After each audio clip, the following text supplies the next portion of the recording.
Hey everyone, and welcome to another episode of Argentine Asado. My name is Jason Pituk, and today we are going to be cooking something super special. So stay tuned, and definitely if you have any recommendations that you would want me to grill, please pop them in the comments, and of course subscribe, like, and share.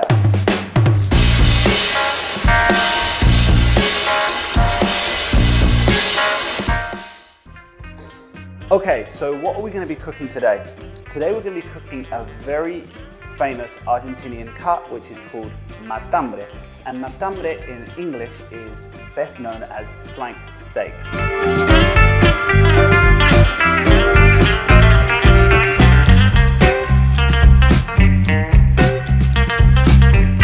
There are other names for this, but most people would refer to it as flank steak.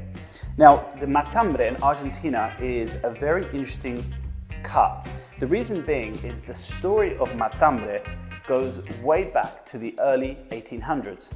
The Matambre as a cut actually means matar hambre, which means kill hunger. So Matambre, which is the flank steak, is often used back in the day, because it was such a big cut, you could actually get a lot of portions out of it, and it was a great way to relieve your hunger. So, as you can see, I've got a Matambre here, and Matambre has two sides. You've got one side, which pretty much has no fat, and you've got another side, which has a whole lining of fat. Now, many butchers will take this skin off, this leathery skin off. Now, today we're going to be cooking Matambre a la pizza. Matambre a la pizza. What does that mean? That is flank steak with pizza topping. Those toppings I'm going to show you in a minute. We're going to be doing different, we're going to have some cheeses, we're going to have ham, we're going to have caramelized onion, and it's going to be absolutely gorgeous. But the point is when you are cooking Matambre, it is very important that if you're going to do it as a pizza, that you keep this leathery, fatty side on the actual cut of meat. If you remove it, what's going to happen is it's going to dry out very quickly and become very tough. So it's very important that you keep it. The second point about a good Matambre is that it's a pretty large piece of meat. And as you can see, it's very leathery, and the way to cook Matambre is slowly and steadily, but with not too much heat. So we're going to be using a medium heat. And more importantly, you want to make sure that you don't overdo it.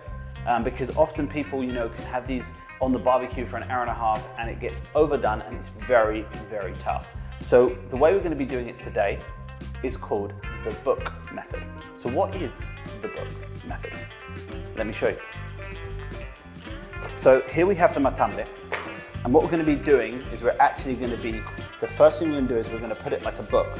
So I've closed it up and it looks like a book now. It doesn't at all. But anyway, the point is once you have it like this, you can then cook it on that side, and then cook it on that side, and then you can open it out on that side and cook it face down, and then you can put all of your toppings on the fatty side, never on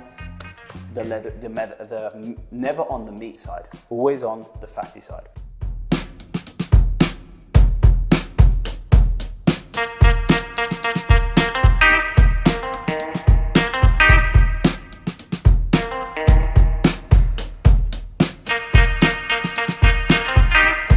So, with that being said, we also have some chorizos, we have some blood sausage, and we also have some veggies, always veggies. So to start with, as you guys already know, I generally prepare the meat here in the kitchen before taking it to the grill. I'm going to go and show you now how I'm preparing the grill, what type of fire I'm going to be using, where am I going to be cooking, because today I have a little surprise. So stay tuned, and I hope you enjoy this Matambre a la pizza.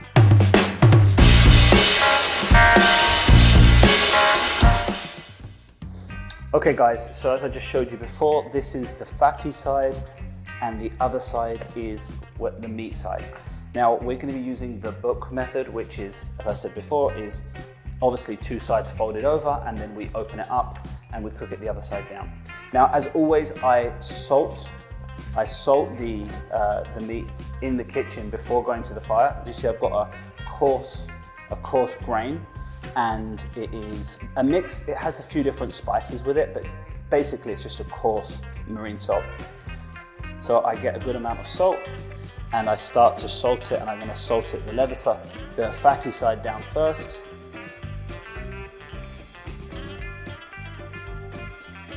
And then I'm actually going to turn this over. I'm going to do one side again.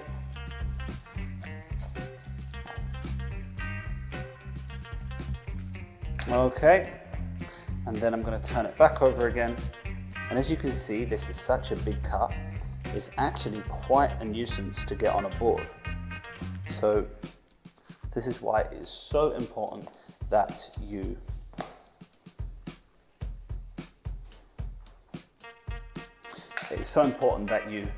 fold it and get used to folding it up. Okay, there we have salted it. Now what else am I going to be doing today? I am going to be using some sweet chili, okay, and I'm going to just put a little bit of this on the meat, again on both sides, and I like to salt my meat off the barbecue. I do put sometimes salt on the barbecue, on the meat when it is on the barbecue, but generally I prepare the meat off the barbecue and then take it already salted. So there we have the flank steak, matambre, ready to go, and I'm now going to show you the pizza ingredients.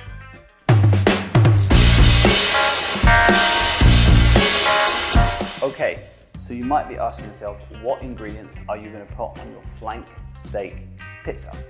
Okay, this is really, really the magic, because you can have your flank steak really well cooked and very juicy and tender, but what goes on top is really important, because you don't want it to be too overwhelming so you can't taste the flank steak, and you also don't want the flank steak to be too overwhelming so you can't enjoy some nice toppings. So I'm going to share with you some of my toppings. The first is, this is tomato puree. I've added into this a tiny small amount of paprika and curry powder. I've also added some pepper, and that is my tomato puree, which is going to be the first thing I'm going to put on the flank steak. Remember that we're going to be putting it on the fatty side. So I will spread that out and then I'll move on to the next stage. The second part of the ingredients is obviously the cheese. So I've got some fresh cheese here, and I've also got some blue cheese. I generally put these into small squares, and then I'm going to distribute that on the flank steak. Then, of course, we have our ham. Now, the ham generally goes on top of the puree, and then the cheese on top of the ham. And then last of all, we have some fresh cherry tomatoes, and I have also some fresh basil. That is going to be all the ingredients for today, and this is fresh from our garden, so these are really, really strong. These taste incredible. Sorry, they smell incredible. And where we live, there's like this small garden, and you can plant your own vegetables. So it's actually really cool to have this fresh basil here. It smells absolutely gorgeous. Okay, that's the ingredients. So as I said, first we put the puree. The puree is tomato, garlic, and pepper, red pepper, diced up, and then I've just obviously put it through the blender. And then I put in some pepper, I put in some curry powder, and I also put in some paprika. Then after that, we're going to put the ham. And then from the ham, we're going to move over to the cheese. And then we're going to put the diced cherry tomatoes with the basil on top. Stay tuned.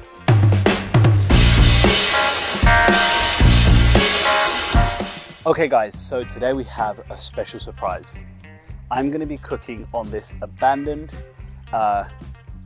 repurposed oil drum that has been cut out, and as you see it's got wheels underneath, and we have a grill. So we're going to be doing the fire here, putting the grill on, and then as always moving the coals from the fire under the grill.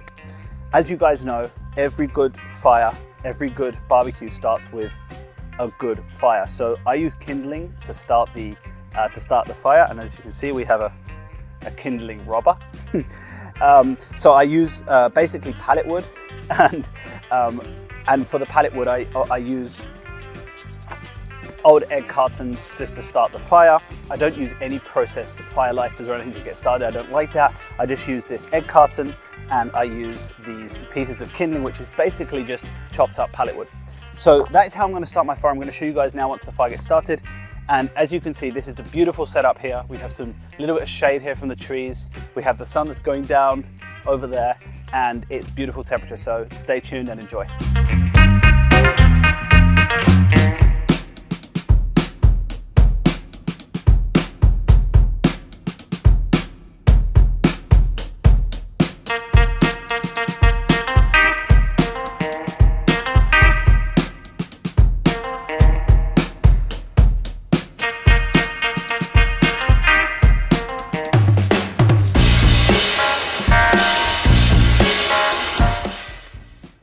Okay guys, so often I get asked what wood do I use when I do an Argentine asado and I grill.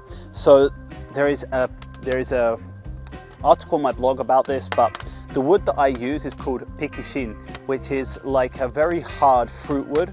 So it is very, as you can see, the color is like deep red, and it's extremely hard. This means that your coals will last longer and produce more consistent heat. So that is perfect for the grilling conditions that we need to produce a great asado. So this is what I use. I start it with kindling, as you saw before, with small pieces of wood just to get the fire going. And then I start to put on these hardwood that will obviously produce us the coals that we need to have a great grilling experience.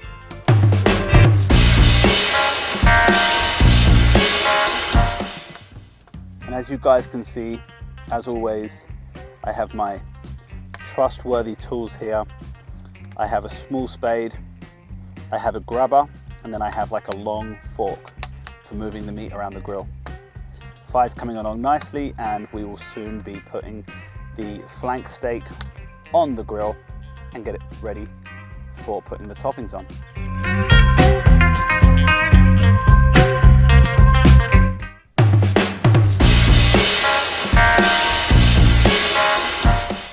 So while we wait for our fire to mature and actually produce some decent coals, these are used in Argentina more frequently. And the reason being is that you actually have an option there to put what we call the cross or the estaca. So you can actually cook vertically.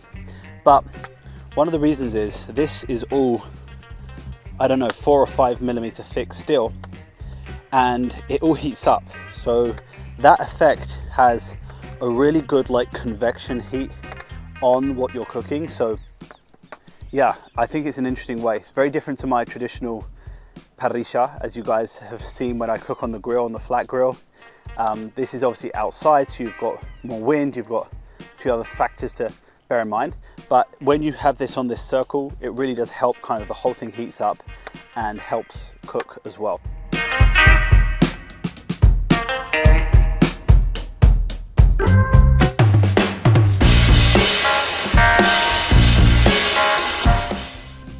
Okay guys, so I have moved the fire now over here, and as you can see, I have coals that are ready to be used. So I've got the fire here on the left, and I've just got the coals here. So what I'm going to do now is I'm going to put this grill down, and I am going to put the flank steak on the grill, and then we have the fire over there on the right. So guys, as you can see now, I have the grill here on the left, and I have the fire here on the right, and the grill is heating up, and then we'll put the flank steak on the grill. Remember, we're going to be using the book method, which means we're going to fold the meat, and we're going to keep the fatty side out. The first side we're going to grill first, and then we are going to move to opening it out and putting the toppings in there.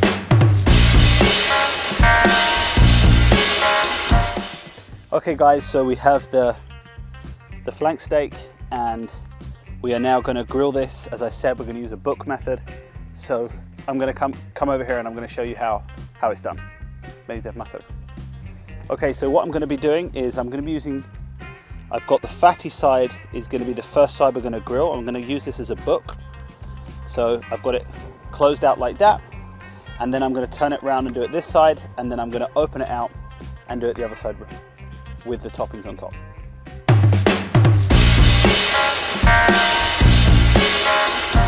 Okay guys, so now that the meat is on the grill, I'm just going to be stoking the fire to keep those coals coming out.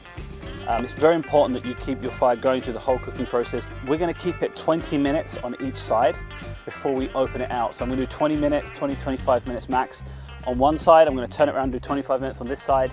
Then I'm going to open it out like a book, turn it round, and it's going to be around 25 to 30 minutes on the other side, and that's where we're going to put our toppings on. I've got here a blood sausage, and I've also got some chorizos, which are like pork sausages that have like different spices, and some of them even have cheese inside. So that is the barbecue for today, and I hope you're enjoying it.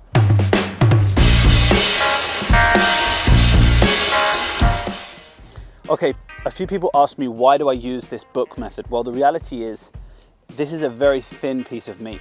So if you do this on one side and then the other, like typically do it one side and then turn it around, often the moisture can come through very fast. So when you do it on the book method, what this allows you is to keep the moisture within the meat and to not come through too fast. So that's practically why. And the other reason is, and from a practical perspective, it's just such a big piece of meat. So if you do it in like two sides as a book and then open it up, it makes it a lot easier, and obviously it is faster and more efficient to cook.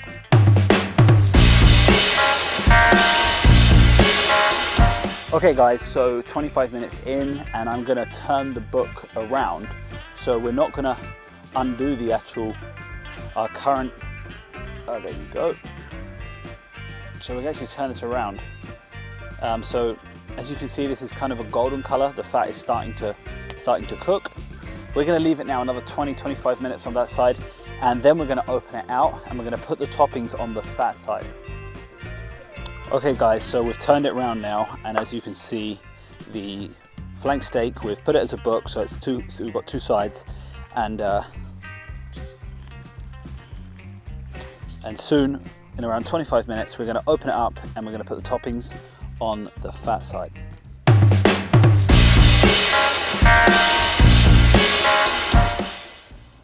Okay guys, so it has been 25 minutes on the second side down. Remember, we did the book, which is basically you take the flank, you turn it into two, and we've done it on both sides. So what I'm going to do now is open it out, and I'm going to keep the fat side up, and then I'm going to put all of the different toppings on for our Matambre la pizza, which is flank steak pizza. Okay, here goes. So as you can see, that's very golden, and that means all the fat has started to burn, has started to cook. And now we are ready. I'm going to start applying all of the different toppings.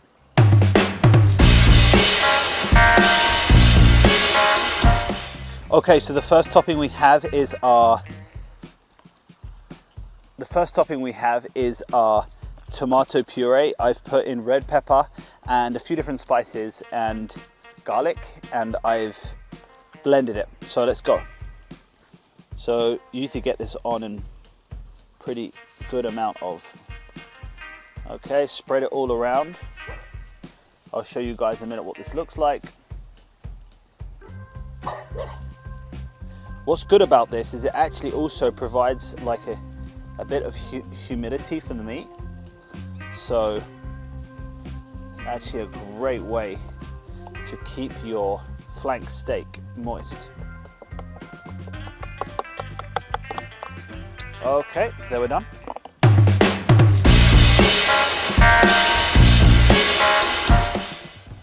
So next we have, after our puree, tomato puree, we have some ham.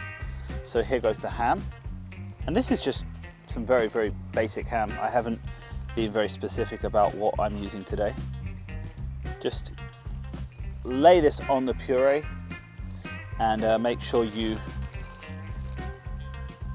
try and distribute it so it's equal proportions.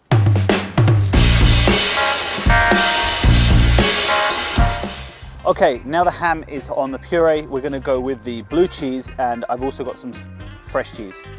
So first I'm going to distribute this blue cheese across the ham. Wow, that smoke is giving me the, oh dear. Yeah, that's what happens when you stand over a fire for so long. You actually start to get watery eyes. The smoke starts to pay you a lesson. Okay, so there's the blue cheese. And now we're going to go with the fresh cheese, and we're just going to put the fresh cheese, again, just equal proportions, lay it out, and there we go.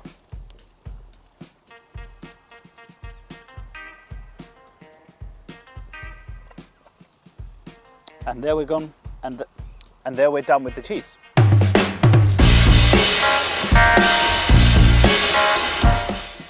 Okay, for the last topping of the day, we have some fresh basil, which I'm going to be literally just distributing over the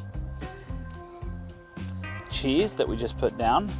And also, I'm going to put some diced cherry tomatoes with the basil. So here goes. I'm just pulling the basil leaves because when you break the leaves, the taste really fully comes out. So I always like to break the leaves a little bit.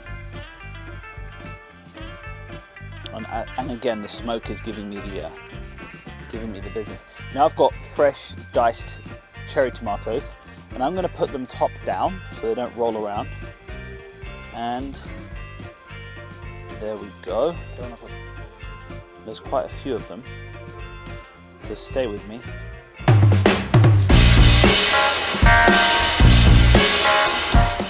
Okay guys, so all of the toppings are on now. I'm going to show you a few different pictures of what it looks like. I'm going to leave that now for 13 minutes. I'm going to let it obviously cook through on the other side, and I'm also going to let the heat around this melt the cheese and obviously cook all of the toppings so it's ready to eat.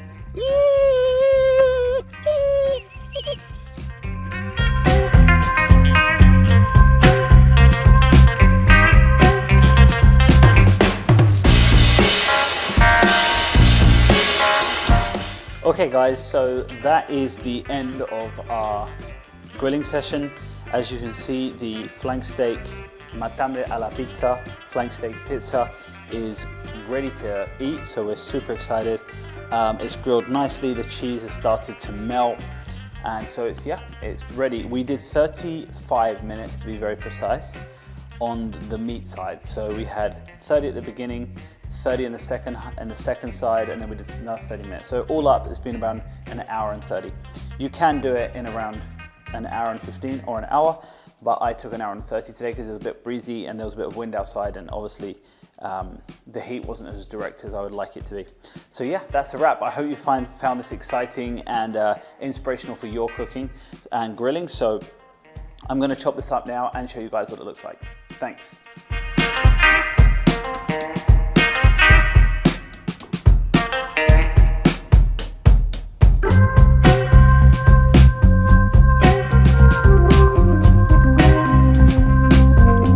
So there we go guys, as you can see, the meat is fully cooked and the cheese is melted, so this is ready to eat.